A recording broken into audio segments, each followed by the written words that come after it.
அஸ்ஸலாமு அலைக்கும் வரஹ்மத்துல்லாஹி வபரகாத்துஹு. இன்னல் ஹம்தலில்லாஹ் நஹ்மதுஹு வ நஸ்தஈனுஹு வ நஸ்தக்ஃபிருஹு வ நஊது பில்லாஹி மின் ஷுரூரி அன்ஃபுஸினா வ மின் ஸய்யிஆத்தி அமாலினா மை யஹ்திஹில்லாஹு ஃபலா முதில்ல லஹு வ மை யுضلل ஃபலா ஹாதிய லஹு வ அஷ்ஹது அல்லா இலாஹா இல்லல்லாஹ் வஹ்தஹு லா ஷரீக லஹு வ அஷ்ஹது அன்ன முஹம்மதன் அப்துஹு வ ரசூலுஹு அம்மா பஅத். அகிலத்தை படைத்து பரிபாலிக்கக்கூடிய எல்லாம் வல்ல அல்லாஹ்வுக்கே புகழ் அனைத்தும். அல்லாஹ்வின் சத்திய தூதர் எம் உயிரிலும் மேலான கண்மணி நாயகம் ஸல்லல்லாஹு அலைஹி வஸல்லம் அவர்கள் மீதும் அன்னவர்களை பின்பற்றி வாழக்கூடிய அனைத்து முஸ்லிம்கள் மீதும் எல்லாம் வல்ல அல்லாஹ்வின் கருணையும் சாந்தியும் என்றென்றும் நிலவட்டமாக. அன்பிற்குரிய அல்லாஹ்வின் நல்லடியார்களே, புனிதமிக்க ரமலான் மாதத்திலே இரவு தொழுகையை நிறைவேற்றியவர்களாக இந்த இடத்திலே அமர்ந்திருக்கக்கூடிய நாங்கள் அல்லாஹ்வின் மார்க்கத்தை அதன் தூய்மையான வடிவத்திலே அறிந்து கொள்வதற்காக அமர்ந்திருக்கிறோம். இந்த ரமலான் தொடர் பயான் நிகழ்ச்சியிலே அர் ரஹ்மானின் அடியார்கள் என்ற தலைப்பின் கீழே இன்றைய தினம் 4வது தொடராக அளவற்ற அருளாளனுடைய அடியார்கள் எத்தகைய பண்புகளுடையவர்களாக இருப்பார்கள் என்பதை அல்லாஹ் திருக்குர்ஆனில் 25வது அத்தியாயத்தில் 63வது வசனம் முதல் 77வது வசனம் வரை விளங்கப்படுத்தியிருக்கக்கூடிய அந்த வசனங்களில் இன்றைய தினம் 67வது வசனத்தில் அல்லாஹ் குறிப்பிடுகின்ற ஒரு முக்கியமான பண்பை பற்றி நாம் பார்க்க இருக்கிறோம். அந்த வசனத்தில் அல்லாஹ் சொல்கிறான், வல்லதீன இதா அன்ஃபகு லம் யுஸ்ரிஃபு, நல்லடியார்கள் அளவற்ற அருளாளனின் அடியார்கள் செலவு செய்யும் போது வீண் விரயம் செய்ய மாட்டார்கள். வலம் யக்துரு, அதே போன்று கஞ்சத்தனமும் செய்ய மாட்டார்கள். வகான பைனதாலிக கவாமா, இந்த ரெண்டுக்கும் மத்தியிலே ஒரு நடுநிலையான வழிமுறையை அவர்கள் கடைபிடிப்பார்கள் என்று அல்லாஹ் சொல்கிறார். இது ஒரு முக்கியமான ஒரு பண்பு. பொதுவாக அல்லாஹ்வின் அடியார்கள், ரஹ்மானின் அடியார்கள் சம்பந்தமாக அவர்களுடைய தொழுகையை பற்றி, இறையச்சத்தை பற்றி, அவர்களுடைய தக்குவாவை பற்றி, அவர்களுடைய ஈமானை பற்றி பேசுகின்ற இறைவன் இந்த இடத்துல ஒரு முக்கியமான பண்பு அல்லாஹ் சொல்றான். என்னது? எப்படி அளவற்ற அருளாளனின் அடியார்கள் பணிவுள்ளவர்களாக, தொழுகையை நிலைநாட்டக்கூடியவர்களாக, நரகத்தை அஞ்சியவர்களாக வாழுவார்களோ அதே போன்று இந்த உலகத்தில் செலவு செய்கின்ற நேரத்தில் இந்த நடுநிலையான போக்க, செலவிடுதலில் ஒரு நடுநிலையான தன்மையை கடைபிடிப்பார்கள் என்று அல்லாஹ் சொல்கிறான். இது உலகத்தோட சம்பந்தப்பட்ட ஒன்று. இதோட ஆன்மீகம் தொடர்பாக இருந்தாலும் சம்பாதித்தல், செலவழித்தல் என்பது இந்த உலகத்திலே நாங்கள் தொடர்பு படுத்திய ஒன்றாக இருக்கிறது. அதில் அல்லாஹ் என்ன சொல்றான்?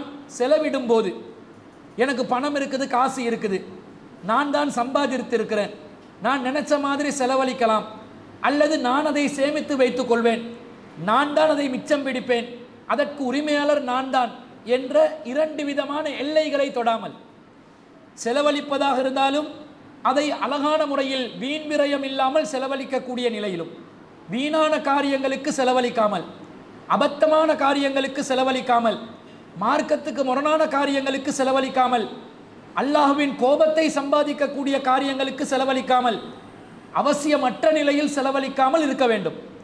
அதே நேரத்தில் சில பேர் பின்வாங்கக்கூடியவர்களாக இருப்பார்கள்.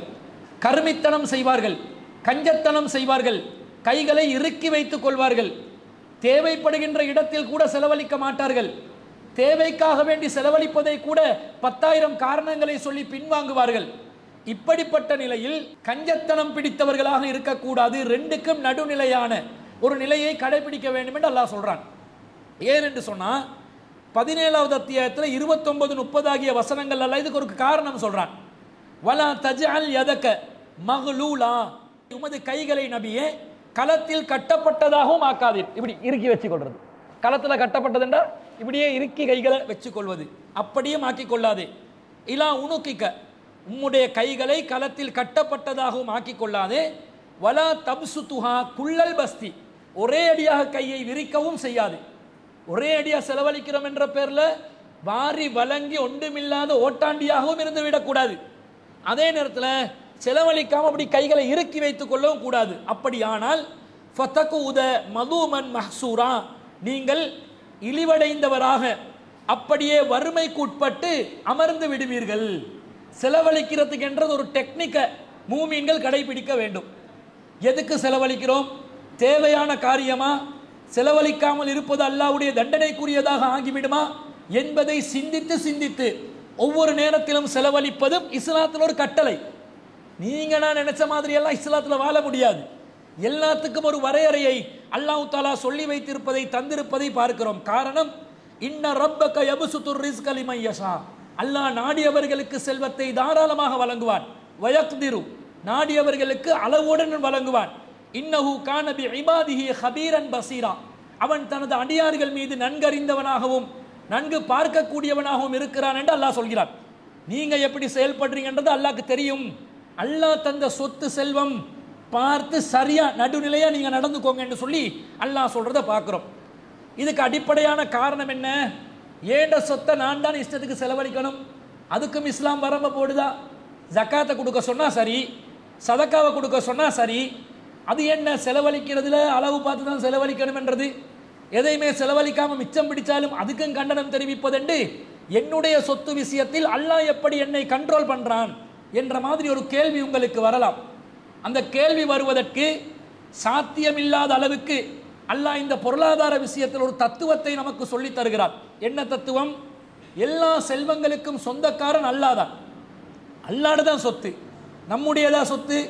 நம்முடைய திறமையால், நம்முடைய உழைப்பால், நம்முடைய தியாகத்தால் சொத்துக்களை சம்பாதிப்பதற்கான ஏற்பாடுகளை நாம் செய்திருப்போம். அதற்கு நம்முடைய பங்கு இருக்கிறது, இல்லாமல் இல்லை. ஒன்றுமே இல்லாம ஒரு சொத்து வந்து சேர போறதும் இல்லை. அதுக்கான ஒரு உழைப்பு இருக்க தான் வேண்டும். அந்த உழைப்பு இருப்பதுன்னு சொன்னால் அதுக்கு நான் தானே காரணம், என்னுடைய திறமை தானே காரணம், என்னுடைய தியாகம் தானே காரணம். அதை இஸ்லாம் அங்கீகரிக்கிறது. ஆனா மொத்தமா வந்து என்னுடைய உழைப்பும் திறமையும் என்னுடைய தியாகம் மட்டும்தான் இந்த செல்வத்துக்கு காரணமா அல்லது அல்லாஹ் தருவதா? அல்லாஹ் குர்ஆன்ல என்ன சொல்கிறான்? 62வது அத்தியாயத்தில் 10வது வசனத்தில், ஃபைதா குலியத்தி ஸலாத்து ஃபந்தஸிரு ஃபில் அர்லி, தொழுகை முடிந்தவுடன், ஜும்ஆ முடிந்தவுடன் பூமியில் சுற்றி திரியுங்கள். வப்தகு மின் ஃபதுலில்லாஹ், அல்லாஹ்வின் அருளை தேடுங்கள். யாருடைய அருள் அது?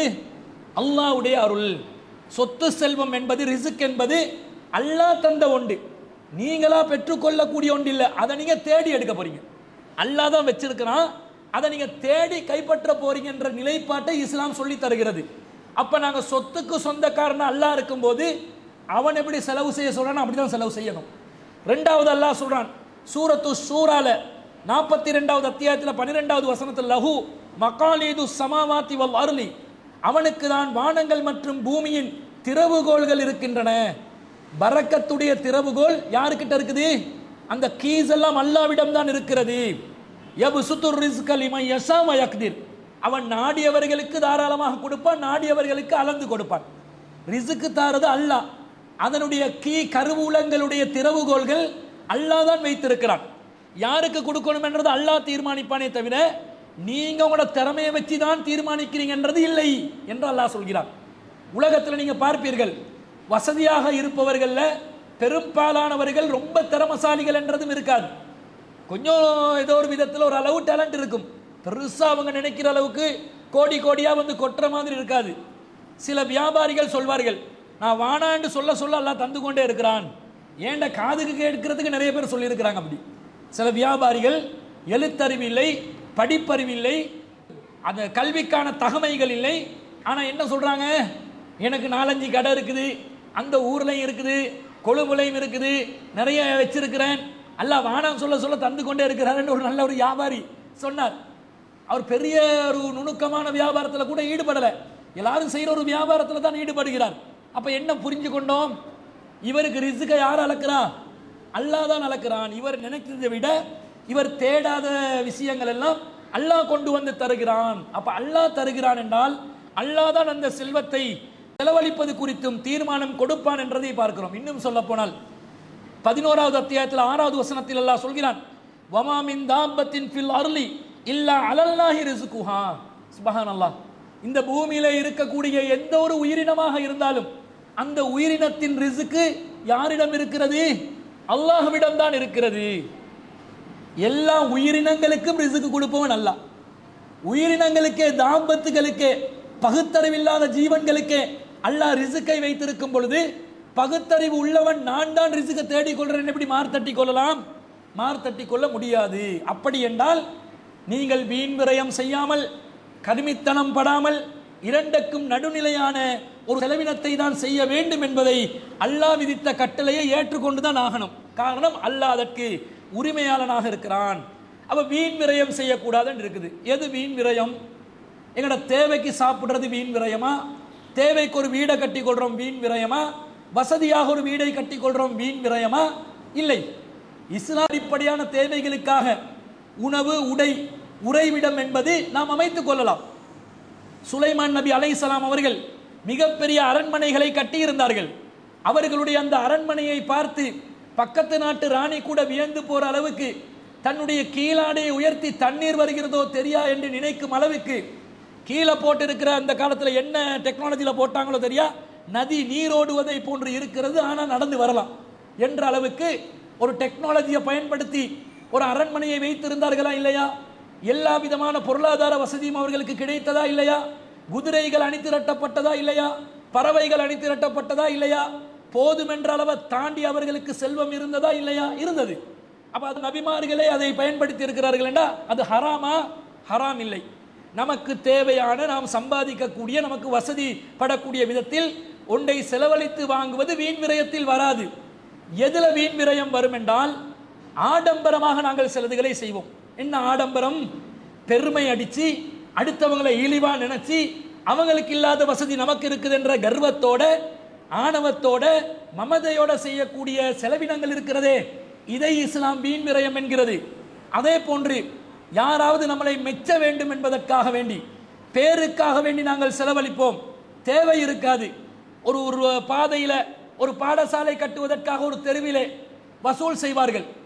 இதே பள்ளிவாசல் கட்டுமான பணிக்காக வேண்டி இன்னொரு தெருவில் இன்னொரு பள்ளிவாசல் வசூல் செய்து கொண்டிருக்கும்.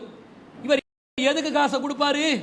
அந்த மக்கள் எல்லாத்திலையும் அதிகமானவர்கள், மெஜாரிட்டி ஆக்களோட பேரை பெற்றுக் கொள்வதற்குரியதா எது இருக்குமோ, எதுல கல்வெட்டு வைப்பார்களோ, எதுல அல்ஹாஜ் என்று பட்டம் போடுவார்களோ அதுக்கு செலவழிப்பாரு. பள்ளிவாசல்ல போட்டா அதுல ஒன்றும் இல்லை, மறுமையில கிடைக்கும் என்றாங்க, எப்ப கிடைக்குமோ என்ன கிடைக்குமோ என்ற மாதிரி நினைச்சு அதை சாதாரணமாக கடந்து செல்வார்கள். அப்ப சமூகத்தில் எல்லாரும் சேர்ந்து ஒரு விளையாட்டு போட்டி நடத்துவோம் என்று T20 என்னெல்லாம் நிறைய வைக்கிறான் தானே, கிரிக்கெட் டூர்னமெண்ட் வைக்கிறான். அதுக்கு ஒருத்தர் லட்சம் லட்சமாக செலவழிக்கிறான். மார்க்க விஷயத்துக்கு செலவழிக்கிறான் இல்லை. என்னன்னு கேட்டா இருக்கிறாரு ஆஜியார், அவர் சமூக விஷயம் என்று அள்ளி வீசுவாரு. இந்த பேர் எடுக்கிறதுக்காக அவசியமில்லாத வேலைகளுக்கு செலவழிக்கிறார்களே, இதுதான் வீண் விரயமாக ஆகும். அப்ப பெருமைக்காகவும் பிறர் நம்மை பாராட்டணும் என்பதற்காகவும் அவசியப்படாதவைகளுக்கெல்லாம் நாம் செலவழிப்பது வீண் விரயத்தில் அடங்கும். நாம் உண்ணுவதும் பருகுவதும் என்ஜாய் பண்ணுவதும் ஹலாலான முறையில் அனுபவிப்பதும் இஸ்லாத்தின் பார்வையில் வீண் விரயமாகாது. அல்லாஹ் சொல்கிறான், வகுலு வஸ்ரபு, உண்ணுங்கள் பருகுங்கள், வலா துஸ்ரிஃபு, வீண் விரயம் செய்யாதீர்கள், இன்னஹு லா யுஹிப்புல் முஸ்ரிஃபீன், வீண் விரயம் செய்பவர்களை அல்லாஹ் விரும்ப மாட்டான். உண்ணலாம், பருகலாம், சாப்பிடலாம், ஏழைகளுக்கு உணவளிக்கலாம், நாமும் சந்தோஷமாக என்ஜாய்மெண்ட் பண்ணலாம். ஆனா வீண் விரயம் செய்ய வேணாம் என்றான். என்ன வீண் விரயம்? நபி ஸல்லல்லாஹு அலைஹி வஸல்லம் அதை விளங்கப்படுத்துறாங்க பாருங்க. ஒரு ஹதீஸ்ல நபி ஸல்லல்லாஹு அலைஹி சொல்றாங்க, கால ரசூலுல்லாஹி ஸல்லல்லாஹு அலைஹி வஸல்லம், இதா சகதத் லுக்மத்து அஹதிக்கும், உங்கள யாராவது ஒருத்தர் சாப்பிடும் போது ஒரு கவல உணவு கீழே விழுந்தால், இந்த குழு வஸ்ரபு என்றால் உண்ணுங்கள் பருகுங்கள் என்றால், வலா துஸ்ரிஃபு, வீண் விரயம் செய்யாதீர்கள் என்று அல்லாஹ் சொன்னான். இந்த வீண் விரயம் என்றதை எப்படி விளங்கப்படுத்துறாங்க? உங்கள ஒருத்தர் சாப்பிடும் போது ஒரு கவல உணவு கீழே விழுகிறது, என்ன செய்வீர்கள்? காலால் அப்படி தட்டி விட்டு கீழே விழுந்துருச்சு, இனி அதை சாப்பிடலான்னு தட்டி விட்டுருவீங்களா இல்லையா? தட்டி விடுவீர்கள்.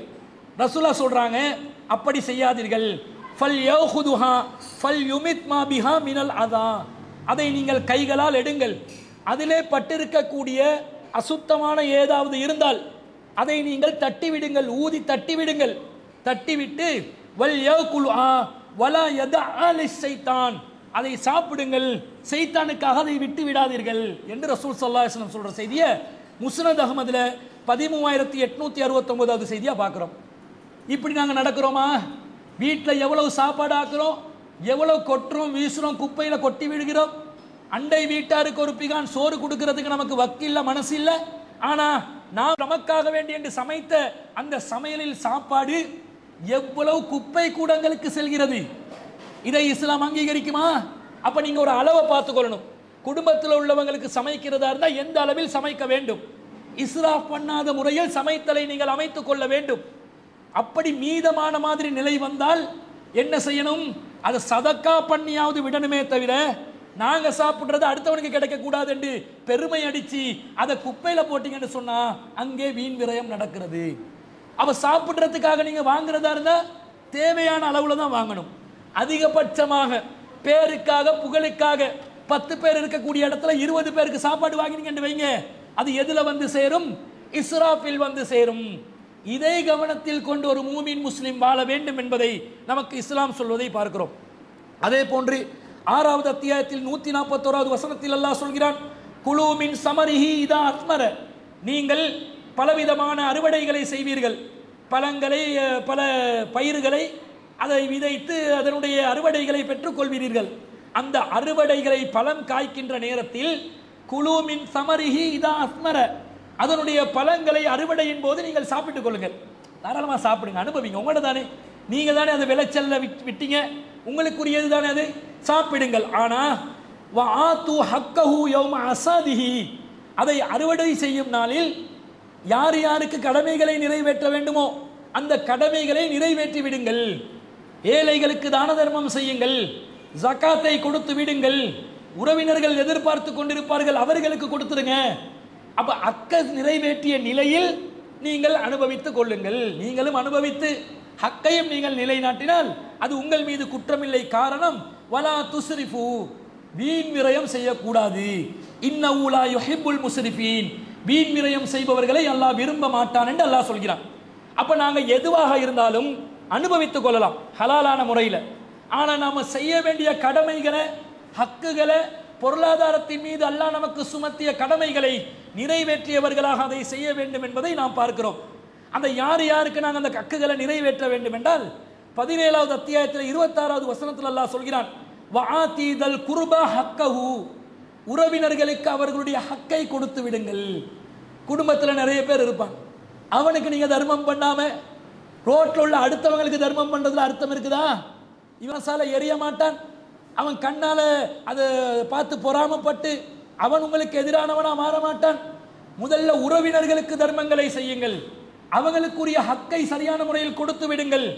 பேருக்கு புகழுக்காக ரோட்ல இருக்கிறவனுக்கெல்லாம் கொடுக்கணும் என்று கொடுக்கணும், உறவுக்கு கொடுத்துட்டு கொடுங்க. 2வது அல்லாஹ் சொல்கிறான், வல் மிஸ்கீன, ஏழைகளுக்கு உங்க அந்த தர்மத்தை கொடுங்கள். வபனி சபீலி, நாடோடிகளுக்கு நிரந்தர வீடு இல்லாமல் அங்கேயும் இங்கேயும் அலைந்து திரியக்கூடிய மக்கள் இருப்பார்கள், நாடோடிகள், ஜிப்சிஸ் அந்த காலத்தில் இருந்தாங்க. இந்த காலத்தில் நிறைய காண்றதுக்கு கிடைக்காது. ஆனா வீடுகள் நிரந்தரமா இல்லாம தடுமாறக்கூடியவர்கள் கூட ஒரு வகையில் இந்த பட்டியலில் சேர்க்கலாம். அப்படிப்பட்டவர்களுக்கு உங்களுடைய ஹக்கை நீங்கள் பொருளாதாரத்தை செலவிடுங்கள். வலா துபத்திர் தபதீரா, ஒரே அடியாக வீண் விரயமும் செய்து விடாதீர்கள். கொடுக்க வேண்டிய ஹக்கை கொடுக்கிறோம் என்ற பேர்ல உங்களுக்கு எதையுமே வச்சு கொள்ளாம மொத்தமா வந்து உறவினர்களுக்கு கொடுத்தா சரியா, மொத்தமா ஏழைகளுக்கு கொடுத்தா சரியா, மொத்தமா நாடோடிகளுக்கு கொடுத்தா சரியா, அப்படின்னு செய்யக்கூடாது.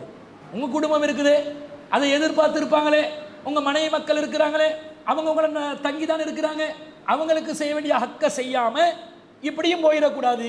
இவ்வளவு பேலன்ஸா இருக்கணும்னு பாருங்க. இந்த பேலன்ஸா வாழணும், நடுநிலையோடு இஸ்லாமிய மார்க்கம் வாழ சொல்கிறது. சொல்லிட்டு அல்லாஹ் சொல்கிறான், இன்னல் முபத்திரீன கானு இஹ்வான ஷயாத்தீன், இந்த வீண் விரயம் செய்பவர்கள் சைத்தானின் உடன்பிறப்புகள்.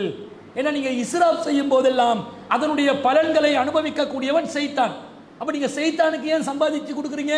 சைத்தான் உடன்பிறப்புகளான்னு அல்லாஹ் கேட்கிறான். கீழே உணவு இருந்தாலும் அதை தட்டி அதை சுத்தப்படுத்தி சாப்பிடுங்கன்னாங்க. எதுக்கு சொன்னாங்க ரசூலா? சைத்தானுக்கு உணவாக்காதீங்க.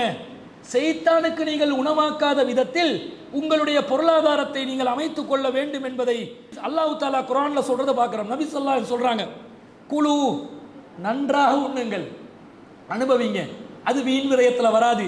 வதஸத்தகு, தர்மம் செய்யுங்கள், அதுவும் வீண் விரயத்தில் வராது.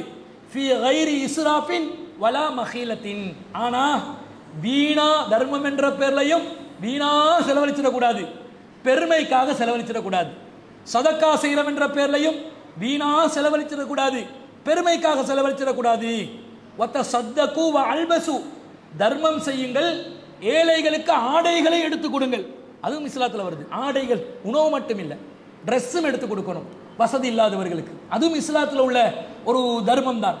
அதெல்லாம் பண்ணுங்க.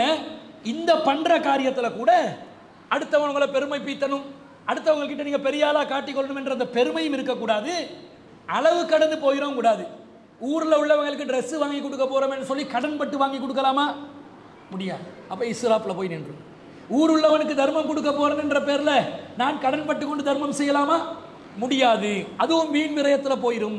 அப்ப இந்த மாதிரி தர்மம் பண்ற விஷயத்தில் கூட கடன் எடுத்து தர்மம் பண்ற நிலை இல்லை.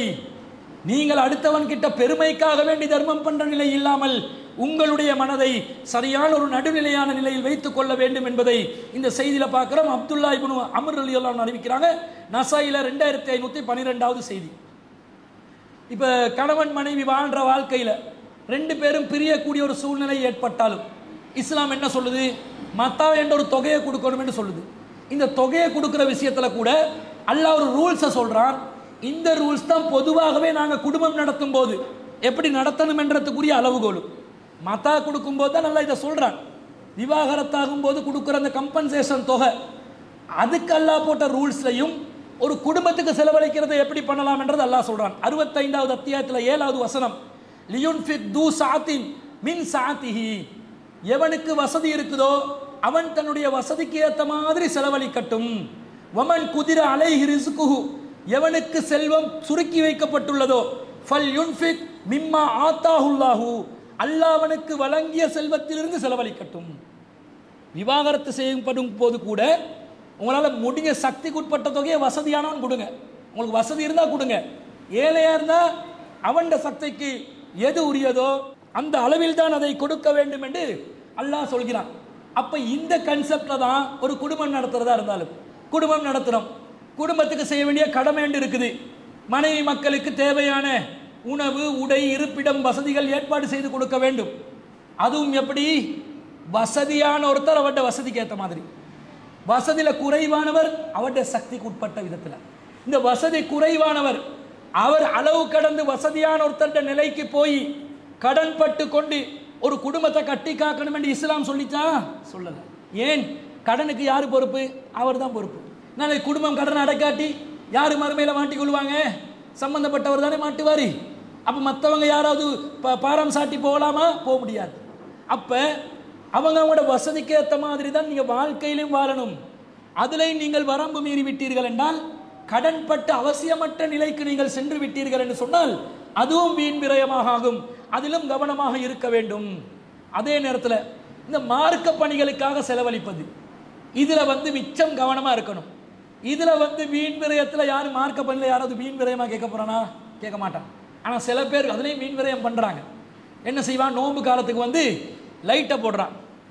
லைட் போட்டு தோரணை தொங்க வச்சு, சில பேர் ஸ்பீக்கரை போட்டு இஎம்ஐ பட பாட்டு போட்டு வைக்கிறான். ரமலான் புனித ரமலான், அதை போட்டால் தான் ரமலான் மாதிரி இவங்களுக்கு நினைவு. இந்த ரமலான் புனித ரமலான் வந்தால் தான் ரமலான் மாதத்துக்குள்ள வாரமா? அப்படி அதுக்கு ஸ்பீக்கருக்கு சில பேர் மௌலூது மீலாதண்டு இஸ்லாத்தில் கிடையாது. ஆனால் அதுக்கு என்ன பண்ணுவான்? 12 நாளுக்கு பச்சை கொடியை போட்டு தெருக்கள் எல்லாம் விளக்குகளால் அலங்கரித்து அதில் ஸ்பீக்கரை போட்டு கிடு என்ற பேரில் கிடு வியாபாரிமார்கள் எல்லாம் 12ஆம் நாளில் என்ன செய்கிறான்? நல்லா சம்பாதிக்கிறான். கிடு பிஸ்னஸ் பேர். இது குடு பிஸ்னஸ் முதல் இருந்துச்சு, இப்போ கிடு பிஸ்னஸ். கிடு பிஸ்னஸ்ல சம்பாதிக்கிறார். அப்ப இந்த மாதிரி இதெல்லாம் வீண் விரயத்தில் வருமா இல்லையா? மார்க்கம் சொன்னோண்டுக்கு பரவாயில்லை, சொல்லாத ஒன்றுக்கு ஏன் ஏற்பாடு செய்கிறார்கள்? இஸ்லாத்தில் இல்லாத சில பேர் பள்ளிவாசலை கூட என்னமா ஆக்குறான் தெரியுமா? தேவைக்கா பள்ளி கட்டுறான் பாருங்க. சில பள்ளிவாசல்கள்ல 5-6 மாடி இருக்கும், ஒரு 2 சப்புக்கு ஆள் இல்லை. சரி, தாவா பண்றவன் கையில் சரி அதை பொறுப்பு கூடன்னு சொன்னா பொறுப்பு கொடுக்குறாங்களே இல்லை. என்ன சொல்ற? நாங்கள் நிர்வாகிகள், இந்த பள்ளிக்கு நாங்கள் நிர்வாகிகளாக இருக்கணும். இது சுன்னத்தல் ஜமாத்தில் மட்டும் இல்லை, தௌஹீத் என்ற போர்வையில் உள்ளவர்களும் இந்த மாதிரி அநியாயம் பண்றாங்க. 5-6 மாடிக்கு கட்டிடத்தை வச்சுக்கொண்டு தாவா பண்றீங்களா? இல்லை. மார்க்க பிரச்சாரம் இருக்குதா? இல்லை. கேள்வி பதில் இருக்குதா? இல்லை. ஆனா என்ன பண்ணுவாங்க? பெருசா கட்டிடத்தை மட்டும் வச்சிருப்பாங்க. அதுல பலன் இருக்குதா? அது வீண் விரயம் இல்லையா? வீண் விரயம். சில பேர் கட்டிடங்களை வச்சு தொழுறதுக்கு 2 சப்புக்கு மால் இல்லை, இப்ப வெட்டிங் ஹாலுக்கு ரெண்டுக்கு கொடுக்குறான். தாவா சென்டர் சொல்லி வசூல் பண்ணி வெட்டிங் ஹாலுக்கு, ரிசப்ஷன் ஹாலுக்கு ரெண்டுக்கு கொடுக்கக்கூடிய படுபாவிகள் எல்லாம் இந்த சமுதாயத்தில் இருக்கிறார்கள். அநியாயம் செய்கிறார்களா இல்லையா? இது வீண் விரயத்தில் வரும். அல்லாஹ் மார்க்கத்துக்காக வேண்டி செலவழிப்பதை தாராளமாக செலவழிக்க சொல்றான். அதிலையும் வரம்பு மீறாமல் பார்க்க வேண்டும்.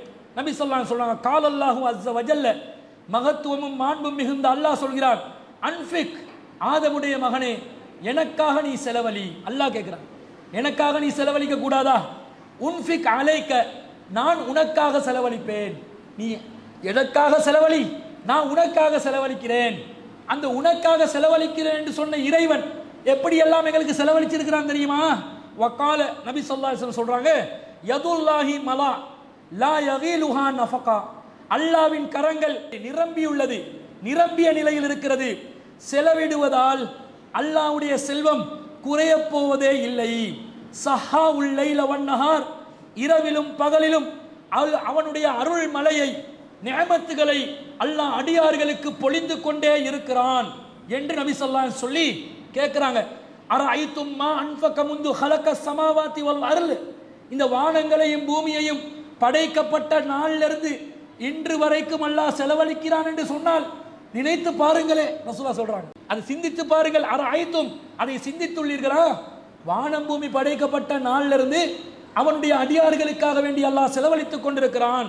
ஃபஇன்னஹு லம் யகில் மா ஃபீ யதிஹி, அவ்வளவு நாளும் அல்லாஹ் செலவழித்தாலும் அல்லாஹ்வுடைய கரத்தில் இருக்கக்கூடியது கொஞ்சமாவது குறையவில்லையே என்று நபி ஸல்லல்லாஹு அலைஹி வஸல்லம் அவர்கள் சொன்ன செய்தியை புகாரியில 4684வது செய்தியா பார்க்கிறோம்.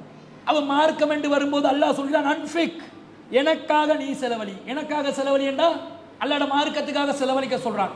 உன்ஃபிக் அலைக்க, நான் உனக்காக செலவழிப்பேன். காரணம், நான் அப்பலிருந்தே செலவழிக்கிறேன், கை நிரம்பி இருக்குது, அப்பலிருந்தே கொடுத்து கொண்டு தான் இருக்கிறேன், கொஞ்சமும் குறையில்லையே, அந்த மாதிரி குறை இல்லாமல் உனக்கு தருவேன், நீ எனக்காக செலவழி என்று அல்லாஹ் சொல்கிறான். அல்லாஹ்வுடைய மார்க்கத்துக்காக இறங்கி செலவழிக்கணும். ஆனால் நம் சமூகத்தில் மார்க்க பணிகளுக்கு அள்ளி வீசுற பழக்கம் ரொம்ப குறைவா இருக்குது. எதுக்கு அள்ளி வீசுவாங்க?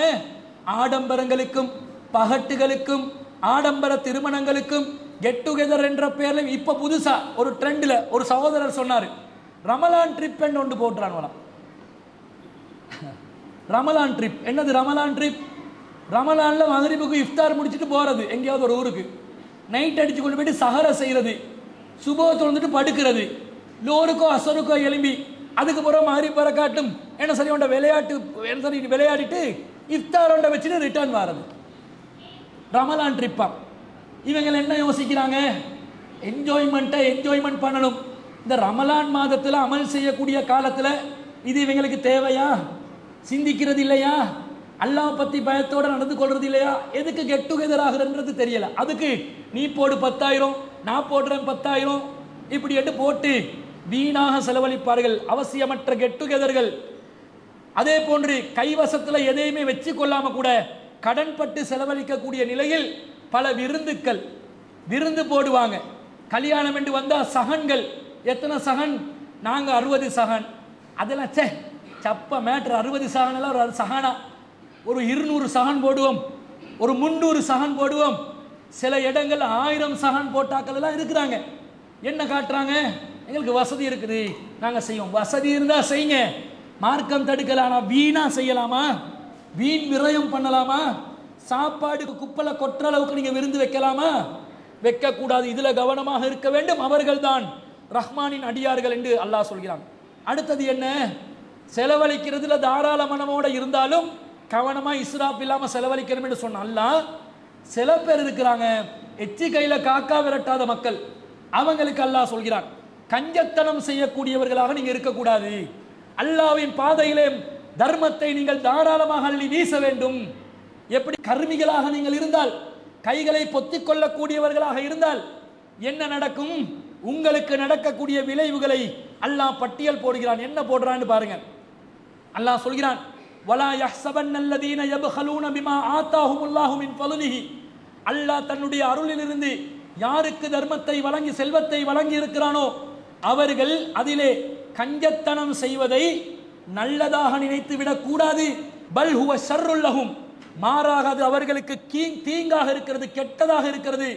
சயதவ்வகூன மா பகிலு பிஹி யௌமல் கியாமா, எதை அவர்கள் கஞ்சத்தனம் செய்தார்களோ அதை மறுமை நாளில் அல்லாஹ் சேமித்து அதன் மூலம் அவர்களுடைய களத்துகளை நெருக்கி விடுவான்.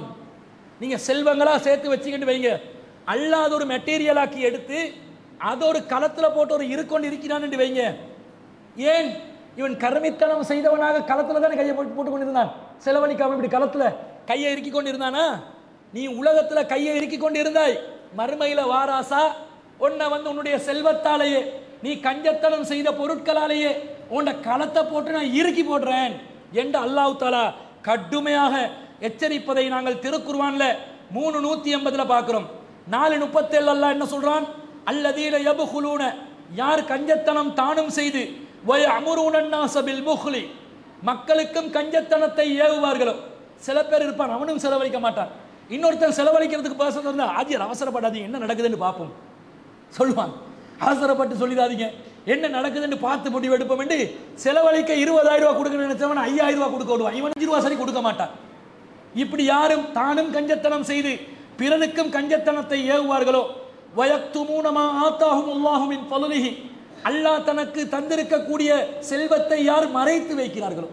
சில பேர்கிட்ட எப்ப கேட்டாலும் இல்ல, என்கிட்ட வசதி இல்ல, என்கிட்ட இல்ல, அல்லாஹ் தந்தா தார், ஆனால் அல்லாஹ் கொடுத்துருப்பாங்க. இவங்க என்ன செய்யறாங்க? அல்லாஹ்வோட அருளை மறைக்கிறாங்க, மறைச்சி மறைச்சி மறைச்சி பொத்தி பொத்தி வைக்கிறாங்க. இப்படி யாரு மறைப்பார்களோ, வஅதனாலில் காஃபிரீன அஸாபன் முஹீனா, அத்தகைய காஃபிர்களுக்கு அல்லாஹ் தஆலா இழிவுபடுத்தும் வேதனையை தயாரித்து வைத்திருக்கிறான் என்று அல்லாஹ் சொல்கிறார். காஃபிர்களுடைய குணம் தான் இது. அல்லாஹ் தந்த அருளை மறைப்பதும், அடுத்தவர்களுக்கு கருமித்தனத்தை ஏவுவதும், தானம் கஞ்சத்தனம் செய்வதும் அல்லாஹ் தஆலா காஃபிர்களுடைய ஒரு குணமாக சொல்வதை நாங்கள் பார்க்கிறோம். அல்லாஹ் தஆலா இன்னும் சொல்கிறார். இந்த அன்சாரி தோழர்களை பற்றி அல்லாஹ் வர்ணித்து பேசுகின்ற வசனத்திலே, அவர்கள் தங்களுக்கு தேவை இருந்தாலும் பிறருடைய நலத்தை நாடுவார்கள்.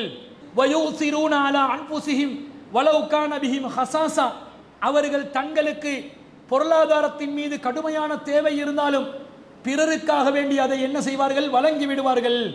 வமை யூக சுஹ நஃப்ஸிஹி ஃபஉலாயிக ஹுமுல் முஃப்லிஹூன், யார் கஞ்சத்தனத்திலிருந்து பாதுகாப்பு பெறுகிறார்களோ அவர்கள்தான் வெற்றியாளர்கள் என்று அல்லாஹ் சொல்கிறார். அன்சாரி தோழருடைய அந்த சம்பவம் தெரிந்தானே, ரசூலா கிட்ட வந்து ஒரு அன்சாரி தோழர் ஒருவர் விருந்தினராக வரும்போது இவருக்கு உணவளிக்க கூடியவர் யார் என்று கேட்க, ரசூல் ஸல்லல்லாஹு அலைஹி வஸல்லம் அன்சாரி தோழர்களில் ஒருவர், நான் வீட்டுக்கு கூட்டி போறேன்னு கூட்டி போனா வீட்டில் வந்து சாப்பாடு இல்லை. மனைவி சொல்றாங்க, பிள்ளைகளுக்கு இருக்கிற சாப்பாடு மட்டும்தான் இருக்குது, பிள்ளைகளை அப்படி என்றால் நீங்கள் உறங்கச் செய்து விடுங்கள் என்ற மாதிரி ஒரு சம்பவம் நடக்குது. அதுக்கு சபபுன் நுசூலாக வந்த ஒரு வசனமாக இந்த வசனம் இருப்பதை நாங்கள் பார்க்கிறோம். அப்ப அடுத்தவர்களுடைய தேவையை பூர்த்தி செய்யக்கூடிய நிலையில் தங்களுக்கு இருக்கக்கூடிய கஷ்டமா இருந்தாலும் கொடுக்க நினைக்கிறீங்க பாருங்களே, அதுதான் அல்லாஹ்க்கு விருப்பமான தன்மையை தவிர வைப்பதை இருப்பதை மறைப்பது அல்ல என்று அல்லாஹ் சொல்கிறான். அதிலும் சில பேர் என்ன செய்வார்கள்? மார்க்கத்துக்காக செலவிடுவதை தடுப்பார்கள். 47-38 அல்லாஹ் அதை கண்டிக்கிறான். ஆ அன்தும் ஹாஉலாஹி துதுஊன லிதுன்ஃபிகு ஃபீ சபீலில்லாஹ், இதோ சிலர் இருக்கிறார்கள், இவர்களை அல்லாஹ்வின் பாதையிலே செலவழிக்க வேண்டும் என்று அழைத்தால் என்ன சொல்வார்கள்? ஃபமின்கும் மை யப்ஹலு, அதிலே சிலர் இருப்பார்கள் கஞ்சத்தனம் செய்வார்கள். அல்லாஹ்வுடைய பாதையிலே செலவழியுங்கள், மார்க்க பணிகளுக்காக அள்ளித்தாருங்கள், தாவா பண்ண வேண்டும், தாராளமாக வழங்குங்கள் என்று மக்கள் மத்தியிலே அழைப்பு கொடுக்கப்படுகின்ற நேரத்தில் பொருளாதார வசதி உள்ளவர்கள் எப்படி இருப்பார்கள்? சிலர் கஞ்சத்தனம் செய்வார்கள். அல்லாஹ் சொல்கிறான், வமை யப்ஹல், எவன் கஞ்சத்தனம் செய்கிறானோ ஃபஇன்னமா யப்ஹலு அன் நஃப்ஸிஹி, அவன் தனக்கு எதிராகத்தான் கஞ்சத்தனம் செய்கிறான். நான் தந்த பொருளாதாரம் எந்த மார்க்கத்துக்காக செலவழிக்க சொன்னா நீ கணக்கு பாப்பியா? அப்ப நீ யாரு? நீ உனக்கு எதிராக கஞ்சத்தனம் செய்கிறாய். வல்லாஹுல் கனி, அல்லாஹ் பணக்காரனாக இருக்கிறான். வ அன்துமுல் ஃபுகரா, நீங்கள் தான் ஏழைகள் என்று அல்லாஹ் சொல்கிறான். அல்லாஹ்க்கு பொருளாதாரத்தில் தேவை இருக்குதா? இல்ல. இந்த பொருளாதார செலவழிப்பு என்பது எதற்காக? உன்னை போன்று மார்க்கத்தை படிக்கக்கூடிய ஒருவனுக்காகத்தான், விளங்க வேண்டும் என்ற நிலையில் இருக்கிறானே அவனுக்காகத்தான், வணக்க வழிபாடுகள் செய்வதற்குரிய தேவையில் இருப்பானே அவனுக்காகத்தான் இந்த பொருளாதாரத்தை அல்லாஹ்வின் மார்க்கத்துக்காக செலவழிக்க சொல்கிறோம். அதை செய்ய சொன்னா கருமித்தனம் செய்வீர்களா? அல்லாஹ்க்கு தேவை இல்லை, உனக்கு தான் தேவை இருக்குது, நீ தான் அல்லாஹ் கிட்ட வரணும். வ அன்துமுல் ஃபுகரா இலல்லாஹ், அல்லாஹ்விடத்தில் தேவையுள்ளவர்கள் என்று அல்லாஹ் இன்னொரு வசனத்தில் சொல்கிறான். அப்ப நாங்க அல்லாஹ் கிட்ட தேவையுள்ளவர்கள் என்பதனால பொருளாதாரத்தை செலவழிக்கிற விஷயத்துல மார்க்கம் என்று வரும்போது அள்ளி வீசுவதற்கு கடமைப்பட்டிருக்கிறோம். நபி ஸல்லல்லாஹு அலைஹி வஸல்லம் காலத்துல ஒரு மனிதர் வருகிறார். அபு மசூத் ரலியல்லாஹு அன்ஹு அவர்கள் அறிவிக்கக்கூடிய செய்தி சஹீஹ் முஸ்லிம்ல 3845 பதிவு செய்யப்பட்டிருக்கிறது. ஜா ரஜுலுன் பினாகத்தின் மஹ்தூமத்தின், கடிவாளமிடப்பட்ட ஒரு ஒட்டகம் ஒன்றை ஒருவர் கொண்டு வருகிறார். கொண்டு வந்து அல்லாஹ்வின் தூதரிடம் சொல்கிறார், ஃபகால ஹாதிஹி ஃபீ சபீலில்லாஹ், இது அல்லாஹ்வின் பாதையிலே இதை பயன்படுத்திக் கொள்ளுங்கள் என்று சொல்கிறார். ஃபகால ரசூலுல்லாஹி ஸல்லல்லாஹு அலைஹி வஸல்லம், ரசூல் என்ன பதில் சொன்னார்கள் தெரியுமா? லகபிஹா யௌமல் கியாமத்தி சப்உமியத்தி நாகத்தின் குல்லுஹா மக்தூமா, உனக்கு இதற்காக வேண்டி கியாமத் நாளிலே 700 ஒட்டகங்கள் பரிசாக கிடைக்கும். அந்த அனைத்தும் கடிவாளமிடப்பட்ட நிலையில் இருக்கும். ஒன்றுக்கு 700 மடங்கென்று அல்லாஹ்வின் பாதையில் செலவழித்தால் மறுமையில் நீங்கள் பெற்றுக்கொள்வீர்கள். ஒரு ஏர் கண்டிஷனை போட சொன்னா இங்க ஒரு ஏசிக்கு எத்தனை ஏசி கிடைக்கும்? மறுமையில் 700 மடங்கு கிடைக்கும். இங்க பள்ளிவாசல்ல ஒரு கட்டிடத்தை எழுப்ப சொன்னா 7 கோடி ரூபாய் வசூல் அறிவித்தா அதுக்கு நீங்க காசு கொடுத்தா அங்க 7 கோடி, அங்க காசு பணத்தால கிடைக்காது. எதால கிடைக்கும்? தேவையான வசதியாக அல்லாஹ் தருவான். அல்லாஹ் அவ்வளவு அல்லாத விஷயத்துல பொறுப்பெடுத்து கொண்டு என்கிட்ட தான் நீங்க தேவையுள்ளவர்கள், நான் தருகிறேன் அப்பா, என்னுடைய பாதையில் செலவழிங்கள், கர்மித்தனம் செய்யாதீர்கள் என்று சொல்ற செய்தியை நாங்கள் பார்க்கிறோம். அது மாத்திரம் அல்லாமல் நபிகள் நாயகம் ஸல்லல்லாஹு அலைஹி வஸல்லம் அவர்கள் ஒரு முறை என்ன செய்யறாங்க? ஒரு முக்கியமான அறிவுரை சொல்கிறார்கள். இத்தகுல் லுலும, அநியாயங்களை அஞ்சிக் கொள்ளுங்கள். ஃபஇன்னல் லுலும லுலுமாத்துன் யௌமல் கியாமா, அநீதி என்பது மறுமையிலே இருக்கக்கூடிய இருள்களில் ஒரு இருளாக இருக்கும். வத்தகு சுஹ, இரண்டாவதா சொன்னது கஞ்சத்தனத்தை அஞ்சிக் கொள்ளுங்கள். ஃபஇன்ன சுஹ அஹ்லக மன் கான கபுலக்கும், இந்த கஞ்சத்தனம் தான் உங்களுக்கு முன் சென்ற எல்லா சமுதாயங்களையும் அழித்து நாசமாக்கியது என்ற செய்தியை ஜாபிர் இப்னு அப்துல்லாஹ் ரலியல்லாஹு அன்ஹு அவர்கள் அறிவிக்கிறார்கள். முஸ்லிம்ல 4675 செய்தியா இருக்குது. முன் சென்ற சமூகங்களுக்கு அல்லாஹ்ட பாதை என்று சொன்னாலும் யோசிப்பாங்க. அல்லாஹ் மூசா அலைஹிஸ்ஸலாத்து சமூகத்துக்கு ஒரு மாட்டா இருக்க சொன்ன அர்த்தம்ல, மா லவ்ஹுஹா, அதனுடைய நிறம் என்ன, அதனுடைய தன்மை என்ன, மாஹிய இன்னல் பக்கர தசாபஹ அலைனா, இந்த மாடு எங்களை குழப்புது. மாடு குழப்பலடா, நீ தான் குழம்பி இருக்கிறாய். ஒரு குர்பான் கொடுக்க சொன்ன ஒரு மாடை பெறட்டுறதா அல்லாட பாதையில் அறுத்து கொடுத்தமாண்டி இல்லாம என்ன மாடு, என்ன கலரு, என்ன தன்மை, குட்டியா கிளட்டா, கலர் என்ன, என்ன மாதிரி மஞ்சளா இருக்கணும் என்று கேட்டு கேட்டு அந்த கஞ்சத்தனம் செய்வதற்காக வேண்டி, தங்களுடைய பலவீனங்கள் வெளிப்படாமல் இருப்பதற்காக வேண்டி மறைத்து மறைத்து கர்மித்தனம் செய்தார்களே, இதனால் தான் அவர்கள் அழிந்து நாசமா போனார்கள். முஹம்மது ஸல்லல்லாஹு அலைஹி வஸல்லம் அவருடைய உம்மத்து அப்படி கர்மித்தனம் நிறைந்தவர்களாக இருக்கக்கூடாது என்பதை இஸ்லாம் சொல்கிறது. குறிப்பாக குடும்பத்துக்கு செலவழிக்கிறதுக்கு கஞ்சத்தனம் படாதீங்க. சில பேர் குடும்பத்துக்கும் செலவழிக்க மாட்டான், அதுக்கும் கணக்கு பார்ப்பான். ராவு சாப்பாடு எடுத்து வாங்க, இராவு சாப்பாடு, பேருவல்ல சொல்லுவாங்க இராவு சாப்பாடு.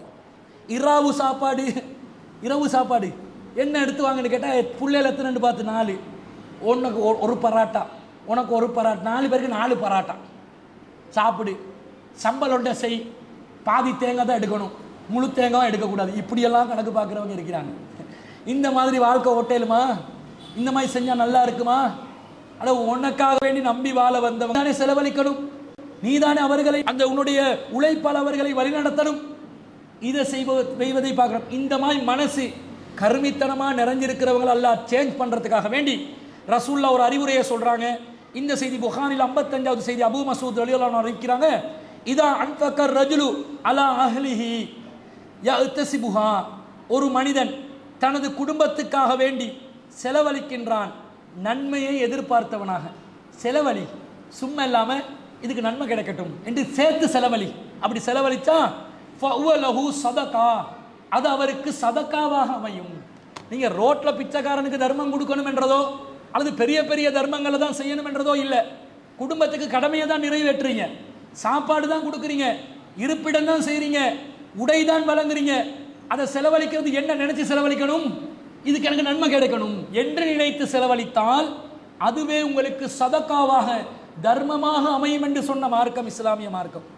அப்ப 2 in 1 தானே, கடமையும் நிறைவேற்றப்படுகிறது, சதக்கா செஞ்ச நன்மையும் கிடைக்கிறது என்று நினைத்தாவது உன்னை குடும்பத்தை பார்த்துக்கோ, குடும்பத்துக்கு எச்சி கையோட இருக்காதே, கவனமா இரு, அல்லாஹ் பயந்து நடந்துக்கோ என்பதை இஸ்லாமிய மார்க்கம் சொல்வதை பார்க்கிறோம். ஒரு முறை அப்துல்லா இப்னு அமர் ரலியல்லாஹு அன்ஹு அவர்கள் ஒரு மஜ்லிஸ்ல இருக்கிறாங்க, ஒரு சபையில். அந்த நேரத்தில் இது ஜாஹு கஹ்ரமானுன், அவருடைய கணக்காளர், கேஷியர், கருவூல காப்பாளர், அவர்தான் ட்ரெஸரி பாதுகாவலர், பொறுப்பாளர் வருகிறார். அப்ப அப்துல்லா இப்னு அமர் ரலியல்லாஹு அன்ஹு கேட்கிறாங்க, ஃபகால அதைதர் ரகீக கூத்தஹும், நீங்கள் இந்த அடிமைகளுக்கு கொடுக்க வேண்டிய சாப்பாடெல்லாம் கொடுத்துட்டீங்களா? அவர் தான் இன்சார்ஜ், கேஷியரா இருக்கிறாரு, அவர் தான் இந்த ட்ரெஸரி வேலையெல்லாம் பார்க்கறது. கொடுத்துட்டீங்களான்னு கேட்கும்போது அவர் சொல்கிறார், காலலா, இல்லை இன்னும் கொடுக்கல. அப்போ உடனே சொல்றாங்க, கால ஃபந்தலிக் ஃபாதிஹிம், உடனே போய் அவங்களுக்கு கொடுக்க வேண்டிய சாப்பாடை கொடுத்துருங்க. ஏன் தெரியுமா? கால ரசூலுல்லாஹி ஸல்லல்லாஹு அலைஹி வஸல்லம், ரசூல் ஸல்லல்லாஹு அலைஹி வஸல்லம் அவர்கள் சொன்னார்கள், கஃபா பில் மர்இ இஸ்மன், ஒரு மனிதன் பாவி என்பதற்கு எது போதுமான சான்று தெரியுமா? ஐ யஹ்பிஸ அம்மை யம்லிகு கூத்தஹு, தன்னுடைய பொறுப்பிலே இருந்துதான் உணவளிக்கப்பட வேண்டும் என்று சிலர் இருப்பார்கள். அத்தகையவர்களுக்கு உணவளிக்காமல் யார் பொடுபோக்கா இருப்பானோ அவன் பாவி என்பதற்கு போதுமான சான்று என்று நபி ஸல்லல்லாஹு அலைஹி வஸல்லம் அவர்கள் சொன்னார்கள் என்ற செய்தியை சஹீஹ் முஸ்லிம்ல 1819வது செய்தியா பார்க்கிறோம். அப்ப எங்கட பொறுப்புல மனைவி இருக்கிறாங்க, எங்கட பொறுப்புல பிள்ளைகள் இருக்கிறாங்க. அவங்களுக்கு செலவழிக்கிறது நாங்கள் நேரத்துக்கு காலத்துக்கு சரியா செய்யணுமா இல்லையா? செய்யணும். பின்வாங்கினால் அதுவே நாங்கள் பாவி என்பதற்கு போதுமான சான்று என்று நபி ஸல்லல்லாஹு அலைஹி வஸல்லம் சொல்றாங்க. அப்ப நாங்க சுஜூத் செஞ்சுட்டு மனைவிக்கு சாப்பாடு கொடுக்காம இருந்தா சரி வருமா? சரி வராது. ஹஜ்ஜை நிறைவேற்றுகிறோம், பிள்ளைகளுக்கு செய்ய வேண்டிய கடமைகளை செய்யாமல் இருந்தால் சரி வருமா? சரி வராது. நோன்பு நோட்கிறோம், குடும்பத்துக்கு செய்ய வேண்டிய கடமைகளை செய்யாமல் இருந்தால் சரி வருமா? சரி வராது. அதை நிறைவேற்றி விட்டு நீங்கள் இந்த இபாதத்துகளையும் செய்யுங்கள். அப்போ பேலன்ஸாக, நடுநிலை பேணிய ஒரு மனிதராக ஒரு முஸ்லிம் இருக்க வேண்டும் என்று இஸ்லாம் சொல்வதை பார்க்கிறோம். இந்த சமூகமே நடுநிலை சமூகம் தானே. அல்லாஹ் தஆலா குர்ஆன்ல 2வது அத்தியாயத்தில் 143வது வசனத்தில் சொல்கிறான், வகதாலிக ஜஅல்நாகும் உம்மத்தன் வஸதா, உங்களை நடுநிலையான சமுதாயமாக ஆக்கினோம். எதற்காக? லிதகூனு ஷுஹதா அலன் நாஸ், நீங்கள் மக்களுக்கு சாட்சியாளர்களாக இருப்பதற்கும், வயகூனர் ரசூலு அலைக்கும் ஷஹீதா, இந்த தூதர் உங்களுக்கு சாட்சியாக இருப்பதற்கும். ஒரு நடுநிலை பேணக்கூடிய சமூகம் நீங்கள். வரம்பு மீற மாட்டீர்கள், தாழ்மையாக செல்லவும் மாட்டீர்கள்.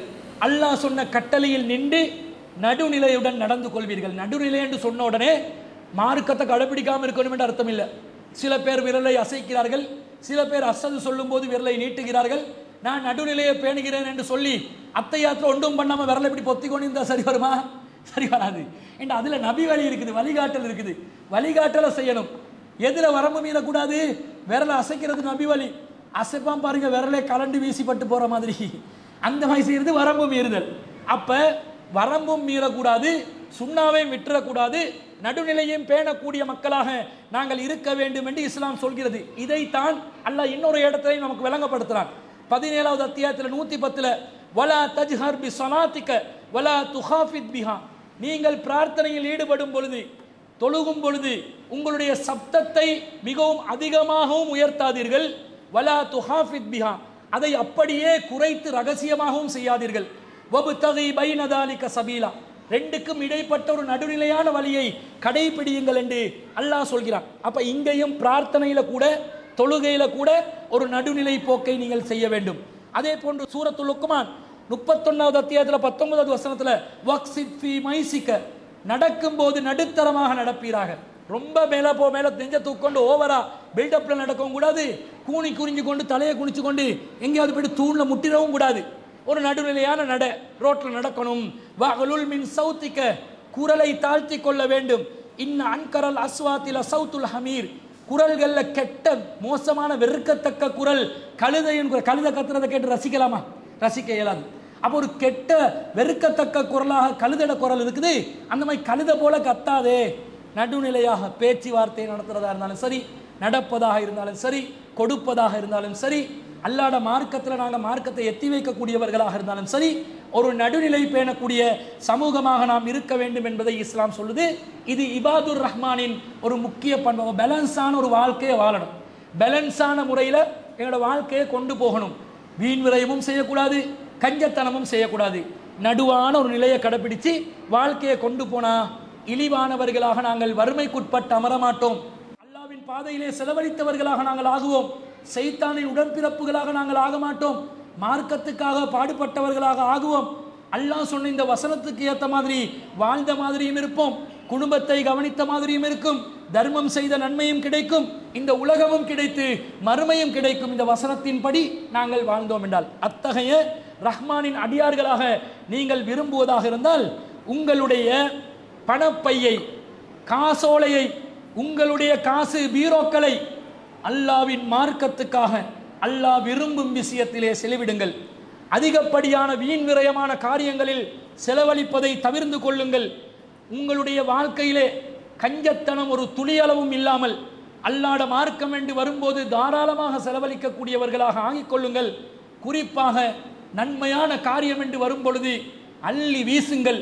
அல்லாஹ் பன்மடங்காக இந்த உலகத்திலும் மறுமையிலும் உங்களுக்கு அள்ளி தருவதற்கு தயாராக இருக்கிறான் என்று சொல்லி, செல்வத்தை எப்படி செலவிடுகிறோம் என்பதை ஒரு ரஹ்மானுடைய அடியாரின் அடையாளத்தை வெளிப்படுத்தக்கூடிய தன்மையாக ஒரு வித்தியாசமான புரட்சிகரமான ஒரு நிலையில் ஒரு மூமினுடைய பண்பு அல்லாஹ் சொல்லுகிறான். இதுவே அவன் ரப்புல் ஆலமீன் என்பதற்கு ஒரு போதிய சான்றாக இருக்கிறது. எனவே செலவில் சமநிலை பேணியவர்களாக, மூமினுடைய அழகான குணத்தை வெளிப்படுத்தியவர்களாக வாழ்ந்து மரணிப்பதற்கு வல்ல ரஹ்மான் நம் அனைவருக்கும் அருள் புரிவானாக என்று கூறிக்கொண்டு விடை பெறுகிறேன். வஆஹிரு தாவானா அல்ஹம்துலில்லாஹி ரப்பில் ஆலமீன்.